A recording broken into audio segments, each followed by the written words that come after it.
Bonjour, mon nom est Mathieu Chevalier. Bienvenue au 4e épisode de Marketing et réseaux sociaux, un podcast dont la mission est de vous donner tous les outils sur le merveilleux monde du marketing et des réseaux sociaux. Aujourd'hui, j'ai eu la chance de m'asseoir avec Catherine Plot, chef marketing médias sociaux chez Air Transat, et on vous entraîne donc dans les coulisses de l'univers des communications numériques de Transat. Catherine va nous parler de l'importance pour une entreprise de développer un service à la clientèle qui est humain et efficace et comment Transat s'y est pris pour s'ajuster avec l'avènement des réseaux sociaux pour améliorer son service à la clientèle pour que celui-ci réponde encore mieux aux besoins et aux demandes de sa clientèle. Et je vous invite fortement à écouter la version longue de ce podcast parce que non seulement on rentre plus dans le détail, dans les outils, dans les exemples du service à la clientèle, mais également Catherine nous parle de la façon dont Air Transat a proactivement géré la crise des tempêtes tropicales de l'été 2017 auprès des touristes canadiens. Bonne écoute!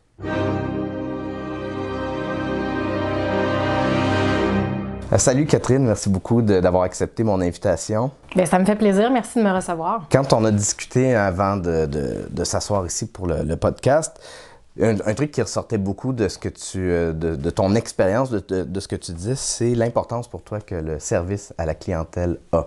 Absolument. Et entre autres, justement, sur les réseaux sociaux. On peut-tu commencer par décrire un peu c'est quoi ta vision du service à la clientèle? Ouais.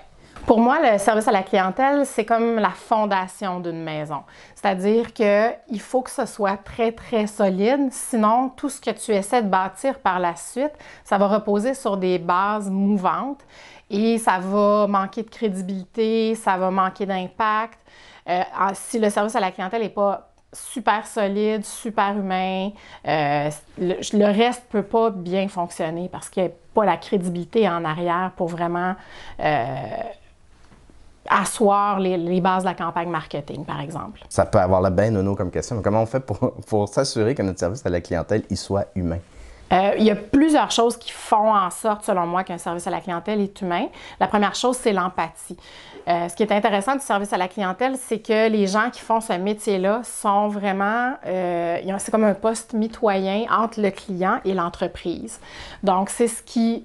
Et ça demande, en quelque part, de se faire le défenseur du client, de comprendre son point de vue, si le client, par exemple, est insatisfait, de comprendre son point de vue, d'essayer de voir si l'entreprise, effectivement, n'a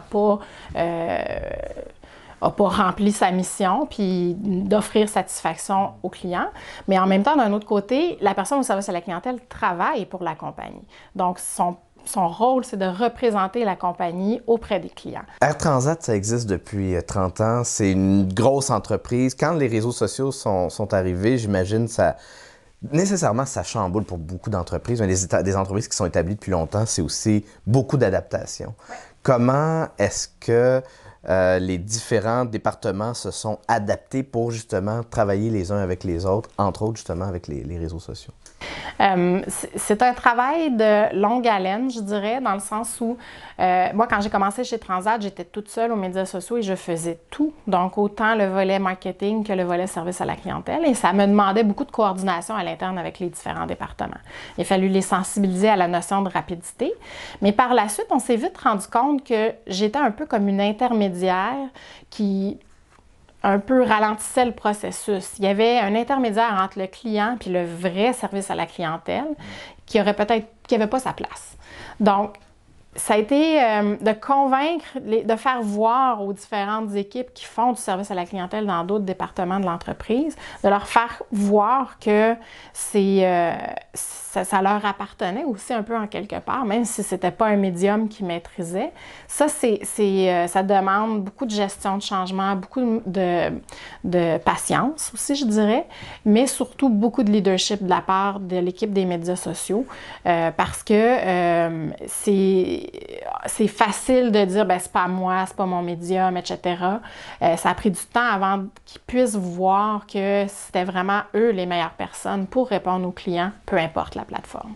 Donc, tu sais, moi, ça faisait longtemps que j'y travaillais, puis à force de projets pilotes avec certaines équipes qui étaient un petit peu plus motivées ou qui voyaient vraiment un avenir là-dedans, ou qui avaient une personne qui était peut-être un petit peu plus prédisposée dans leur équipe à le faire, bien là, on a comme bâti bâti là-dessus. Ça fait que ça prend de la patience, mais ça prend beaucoup, beaucoup de leadership. Il ne faut pas lâcher parce que moi, je crois fondamentalement que le rôle de spécialiste des médias sociaux, c'est un rôle de porte-parole, oui, mais c'est pas, la personne, le poste médias sociaux peut se vivre de plusieurs façons. Tu vas avoir des spécialistes de service à la clientèle et ça devrait être des spécialistes de la clientèle qui le font. Puis tu as tout le volet un petit peu plus contenu qui est comme une autre expertise complètement. C'est vrai, hein? Souvent, c'est la même personne qui va porter un peu le chapeau pour tout ça, mais ça demande des expertises et des sensibilités différentes. Moi, je me vois beaucoup comme une gardienne de la marque de Transat sur les médias sociaux. Donc, ce que je me pose à tous les jours comme question, c'est qu'est-ce que je fais pour bien représenter ma marque sur les réseaux sociaux? En termes de contenu, mais aussi en termes de ton de la voix. Comment je réponds à mes clients? Comment je m'assure dans la façon dont on répond à nos clients, au-delà du service à la clientèle, que ça représente la marque. Parce que le défi, tu le dis bien, c'est que l'expérience sur les réseaux sociaux soit la même que l'expérience dans l'avion. Il faut que l'expérience, il ne faut pas qu'il y ait une déconnexion de dire « Hey, je reçois un excellent service à la clientèle là, mais oups, je me revire de bord puis c'est mauvais » ou vice-versa. C'est tout un défi. Tout à fait. Mais le but d'avoir une marque, une promesse de marque, une mission, c'est vraiment d'orienter toutes les actions de l'entreprise dans ce sens-là. Donc oui, évidemment, on est reconnu, nous, pour le service de nos agents de bord d'avion. On a un très bon taux de ponctualité. Mais ensuite, ça arrive des fois qu'il y a des accrochages. Qu'est-ce qu'on fait sur les médias sociaux pour s'assurer que le client, que ce soit conforme à la perception qu'il y a de Transat? Ou même mieux encore, évidemment, si possible. Fait que le défi, le rôle de l'équipe des médias sociaux à ce niveau-là, à mon avis, est un rôle de leadership, mais un peu de coordination. On est comme un peu la glu qui cimente tout.